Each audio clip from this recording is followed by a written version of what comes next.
bersyukur dan berdoa. Amin. Haleluya. Bapak Ibu dikasihi Tuhan, mari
saat ini untuk boleh kami bersama-sama turut dalam sukacita saudara kami yang mengikat janji untuk bersatu dalam satu keluarga yang harmonis. Pada saat ini kami serahkan semua rangkaian acara kami dan kami serahkan pemberitaan kebenaran firman-Mu. Biarlah Tuhan yang berkata-kata kepada setiap kami, dan seluruh rangkaian acara ini boleh Tuhan yang sertai. Kami serahkan waktu ini dalam tangan-Mu, dan biarlah Tuhan yang berkata-kata. Allah Roh Kudus menjamah setiap hati kami, boleh menerima kebenaran firman-Mu. Di dalam nama Yesus Tuhan kami berdoa dan mengucap syukur. Haleluya, amin. Silakan duduk Bapak Ibu Saudara dikasih oleh Tuhan.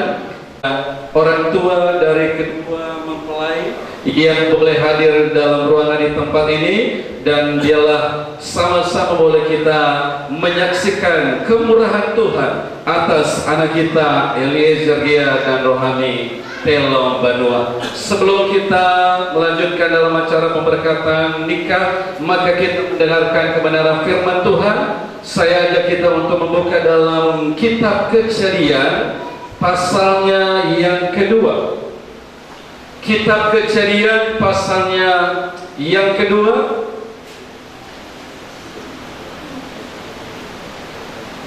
ayatnya yang ke-21 sampai ayat yang ke-25.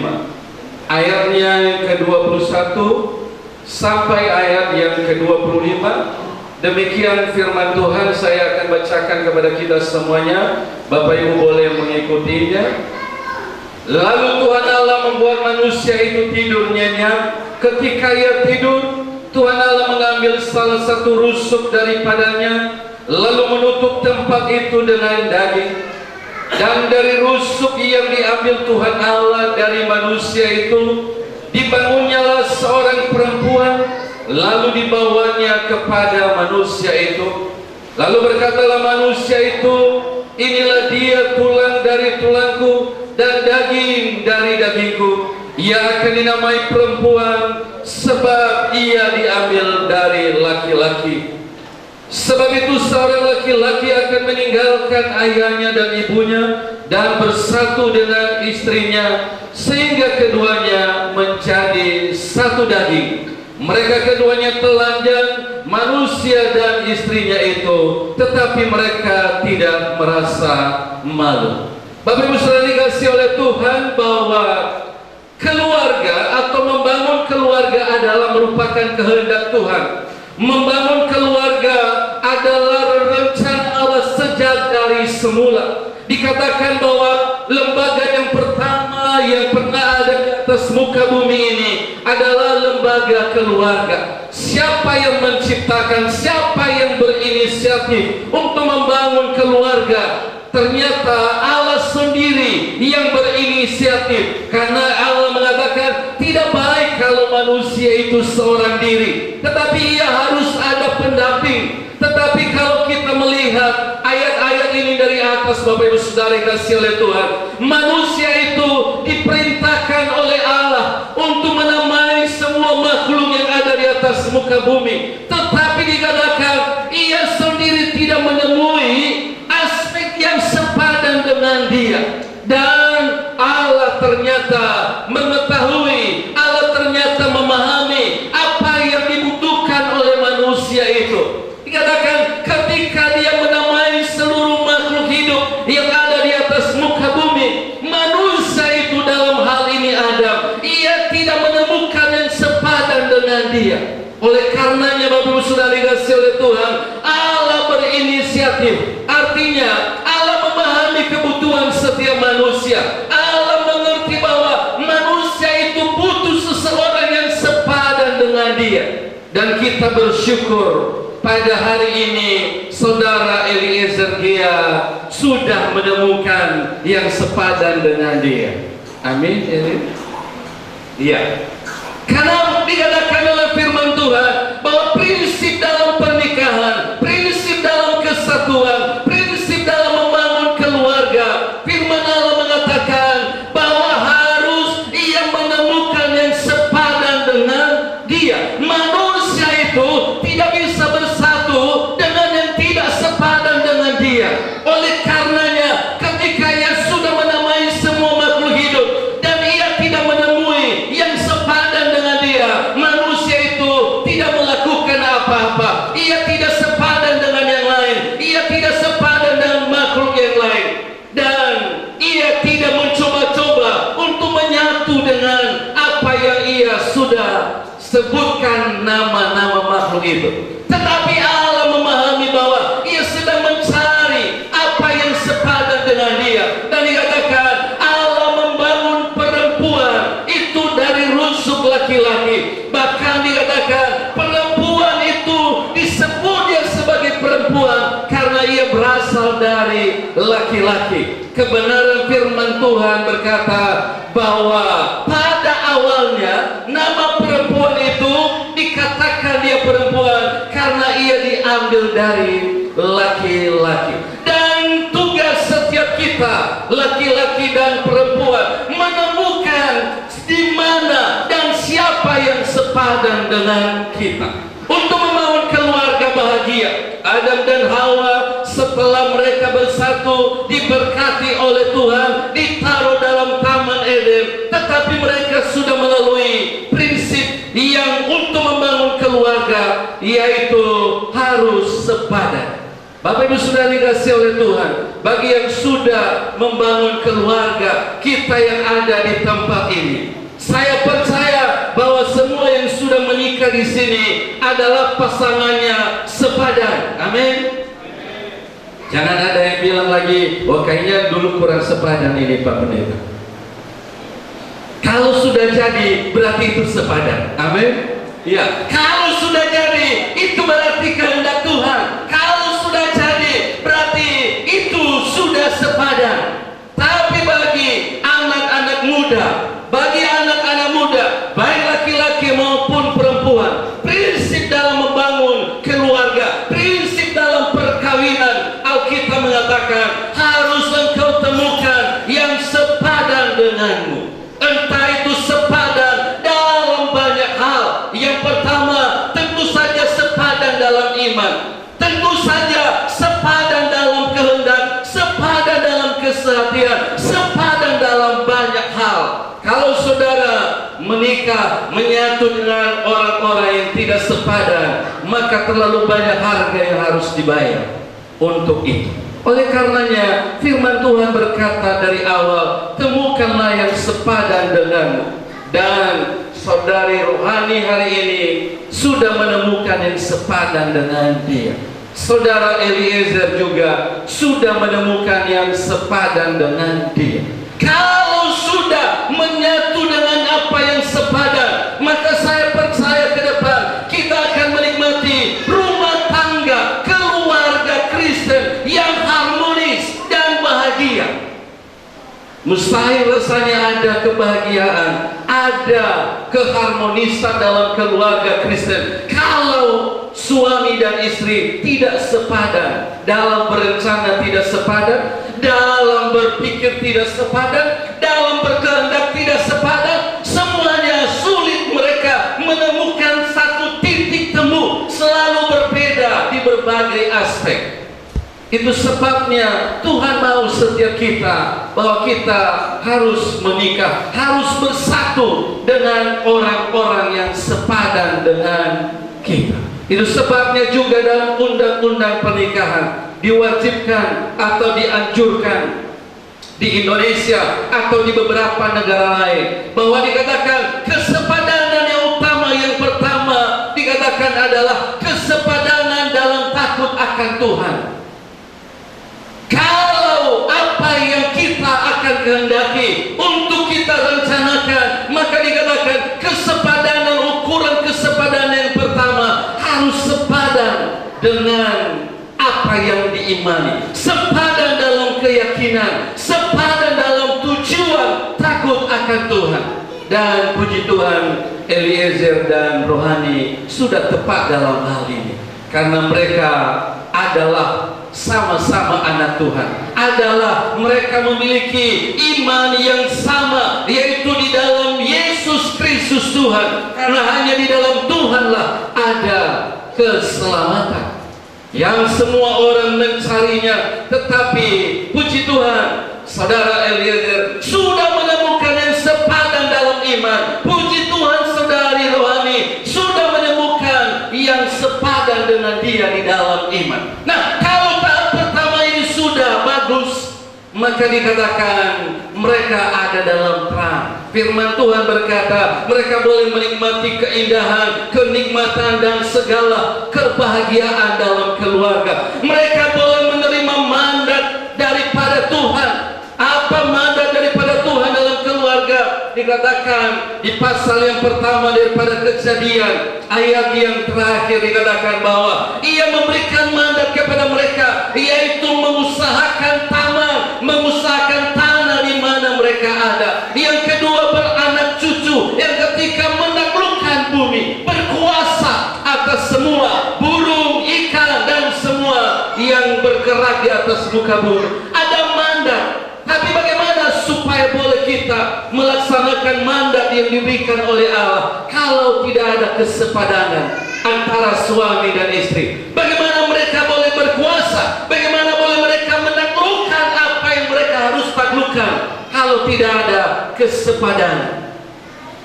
Maka prinsip yang pertama ini, Bapak Ibu Saudara, khususnya yang masih anak muda, bahwa untuk mencari pasangan dalam membangun keluarga bahagia harus sepadan. Kalau tidak sepadan, engkau akan membayar harga sangat besar dan banyak tantangan yang harus dialami. Kesepadanan yang pertama adalah kesepadanan di dalam iman. Lalu kalau kita melihat kesepadanan apa lagi kalau diwajibkan oleh firman Tuhan? Tentu saja kesepadanan dalam aspek sosial juga. Aspek sosial, aspek agama, aspek keyakinan sudah sepadan. Dalam aspek sosial juga harus ada kesepadanan, sehingga ada kebersamaan, ada kesatuan hati. Keluarga dengan keluarga sudah sepakat, sudah setuju. Ini adalah tanda-tanda bahwa ini adalah sepadan. Tapi bayangkan ada banyak orang-orang yang mau menikah tidak disetujui oleh orang tua, tidak disetujui oleh saudara dan lain-lain. Tapi saya dengar saudara Eliezer, wah, sudah disetujui oleh orang tua dan saudara-saudara. Begitu juga dengan saudari Rohani, sudah disetujui, dan itu tadi dibuktikan dengan mereka menandatangani surat perjanjian bahwa kita sepakat untuk melaksanakan acara ini pada hari ini. Amin. Semua keluarga, kedua belah pihak sudah sepakat, bukan? Ya, sudah sepakat. Kalau belum sepakat bahwa mungkin kita tidak ada di ruangan ini pada hari ini, yang tempatnya mewah dan megah seperti ini. Adik saya masuk dari sana, wah, ini Pak Saharman buat ini begitu megahnya. Di jalan pun ada lampu-lampu. Dari luar sana sudah digelar karpet merah. Wah, luar biasa. Betapa bahagianya mempelai laki-laki dan mempelai wanita pada hari ini. Ada orang-orang yang mempersiapkan semuanya seperti ini. Dan itulah yang dirindukan. Kenapa? Karena ini adalah sejarah dalam kehidupan. Karena sekali saja menikah. Karena kita tidak mengenal istilah poligami atau poliandri. Kita tidak mengenal istilah boleh bercerai. Bagi kita nanti akan diungkapkan janjinya bahwa hanya mautlah yang bisa memisahkan apa yang sudah dipersatukan oleh Allah. Kalau kita melihat di atas ini dikatakan demikianlah mereka bukan lagi dua melainkan satu. Karena itu apa yang telah dipersatukan oleh Allah tidak boleh diceraikan, tidak boleh dipisahkan oleh manusia, termasuk antara suami dan istri. Kalau Bapak Ibu sudah banyak membaca media sekarang, maka di tahun yang lalu Bapak Menteri Agama Republik Indonesia sudah mengeluarkan wacana dan akan dikeluarkan dalam bentuk parlemen rencana bahwa setiap orang yang mau menikah terlebih dahulu harus punya sertifikat sudah lulus bimbingan pranikah. Kenapa? Karena di Indonesia ternyata sudah ditemukan terlalu banyak pasangan yang cerai berai. Ya, terlalu banyak pasangan yang tidak memahami esensi daripada berkeluarga, esensi daripada perkawinan itu sendiri, sehingga banyak yang mencoba-coba, dan setelah mereka mencoba 1 tahun, 2 tahun, 3 tahun, mereka berpisah, dan siapa yang menjadi korban? Anak-anak yang menjadi korban. Itu sebabnya diwacanakan ke depan bahwa setiap warga negara Republik Indonesia yang mau menikah harus sudah ada sertifikat lulus dulu ujian bahwa dia siap menikah. Kemarin sama Pak Gia tanya, wah ini sudah siap mereka menikah? Wah, sudah sangat siap. Dan tidak ada yang lain. Saya percaya bahwa apa yang dimandatkan Allah kepada keluarga, apa yang diperintahkan Allah kepada keluarga untuk menaklukkan bumi, tentang pak keluarga dan pak gereja, atau pendidikan agama Kristen dan pendidikan agama Kristen dalam keluarga dan gereja dan sekolah. Dan ketika kita mengadakan survei bahwa kadang apa yang harus dilakukan oleh gereja banyak yang tidak dilakukannya. Apa yang harus dilakukan oleh orang tua maka banyak juga yang tidak dilakukan yang seharusnya. Tapi dikatakan kebenarannya, kalau anak-anak tidak terdidik di dalam keluarga, maka siapa yang bertanggung jawab adalah orang tua, ayah dan ibu yang bertanggung jawab. Kalau baik buruknya anak-anak dalam keluarga itu adalah tanggung jawab orang tua.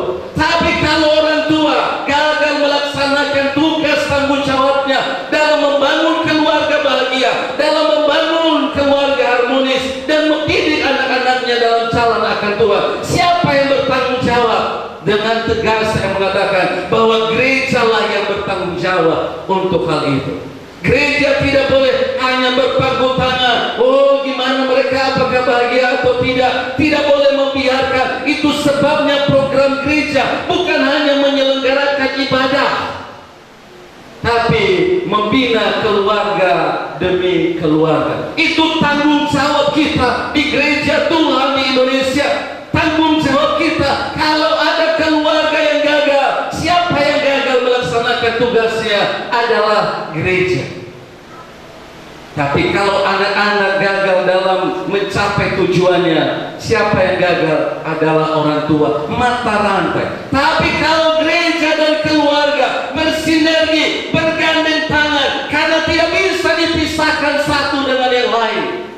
Dalam perjanjian lama, dalam ulangan, kalau kita belajar secara seksama, Allah memberikan perintah kepada Musa dan Harun untuk memelihara, untuk mendidik bangsa atau orang Israel. Tapi dalam ulangan 6 ayat 6 bahwa Musa atau Allah berkata kepada Musa bahwa orang tua harus mendidik anak-anaknya dalam berbagai aspek. Waktu berjalan, waktu makan, waktu jalan-jalan, waktu tidur, di mana saja.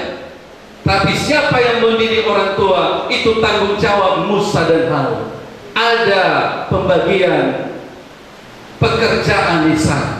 Oleh karenanya sekali lagi, menurut survei awal, kegagalan banyak gereja melakukan ada bimbingan pranikah, tapi sedikit gereja yang melakukan bimbingan pasca nikah. Padahal kalau kita melihat di mana ada masalahnya, masalah itu bukan sebelum menikah, masalah itu ada setelah menikah. Inilah gereja bertanggung jawab, dan kita semuanya ada dalam aspek itu. Oleh karenanya Bapak Ibu Saudara kasih oleh Tuhan, saya percaya bahwa kita sebagai lembaga gereja di Indonesia, lembaga gereja Tuhan di Indonesia, kita semua hamba-hamba Tuhan bertanggung jawab untuk memikirkan hal ini. Dan juga kepada keluarga, orang tua, ayah dan ibu, mari kita juga bertanggung jawab melaksanakan mandat ilahi dalam keluarga kita, sehingga kita melihat keluarga sebagai satu keharmonisan dan kebahagiaan. Dan kita adalah orang-orang yang hidup di dalam Tuhan. Bila kebenaran firman Tuhan yang sederhana pada hari ini boleh menjadi rema dalam kehidupan saudara dan saya, khususnya dalam kehidupan saudara mempelai, yaitu saudara Eliezer dan saudari Rohani pada hari ini. Mari kita tundukkan kepala.